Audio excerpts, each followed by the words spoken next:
Kita semua tahu bahwa ikan hidup di air dan bernapas menggunakan insang yang mereka punya. Dan jika mereka tak sengaja berada di darat, mereka biasanya akan mati. Namun fakta tadi nampaknya bukan untuk ikan yang akan kita bahas pada video kali ini.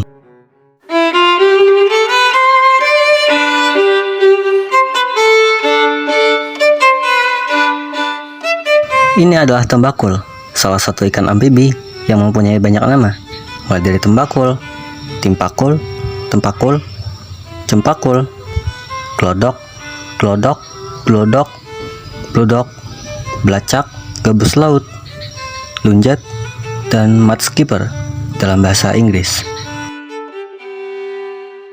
Mereka mempunyai hobi melompat-lompat di lumpur, dan mereka kelihatannya cukup senang dengan apa yang mereka lakukan. Mereka biasa ditemui pada daerah hutan bakau, perairan dangkal yang berlumpur. Mereka mempunyai ciri khas kedua mata menonjol di atas kepala yang sekilas terlihat seperti kodok, dengan disertai tampilan sirip punggung yang terlihat menawan. Panjang tubuh mereka cukup bervariasi, mulai dari beberapa sentimeter sampai 30 cm. Mereka menghabiskan waktu hidupnya di darat dengan memanjat akar-akar mangrove, melompat, serta berjalan santai di atas lumpur. Dan dengan kemampuan ini, mereka mampu bertahan selama 7-8 menit di darat. Dan ketika waktu bertahan mereka segera habis, mereka biasanya akan langsung pergi ke genangan air untuk mengambil napas cadangan, dan lalu kembali lagi ke darat. Mereka juga biasanya menyimpan air pada rongga insang, yang memungkinkan insang mereka selalu terendam dan membuat mereka mampu bertahan di daratan. Dan ketika air pasang mulai naik, mereka akan segera masuk ke sarang untuk bersembunyi dari pemangsa yang ikut terbawa air pasang yang telah terjadi.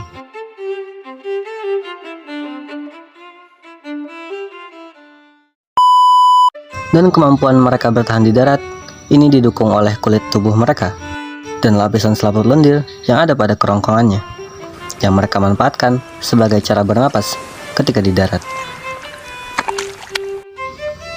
Tembakul merupakan karnivora. Mereka memakan beberapa hewan kecil seperti udang, kerang, dan beberapa serangga.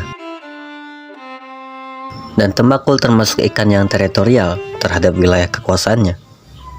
Dan jika ada tembakul lain yang masuk ke wilayahnya, mereka biasanya akan langsung menaikkan sirip punggungnya sebagai peringatan pertama. Dan jika hal itu belum cukup mengusir si tembakul yang telah memasuki wilayahnya, mereka biasanya akan mulai berteriak.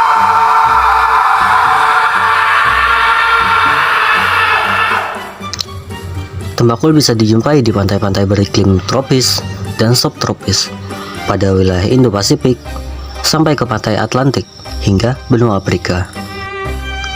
Ada sekitar 35 spesies tembakul yang ada di belahan dunia. Dan spesies mereka terbagi menjadi 3 kelompok besar, yaitu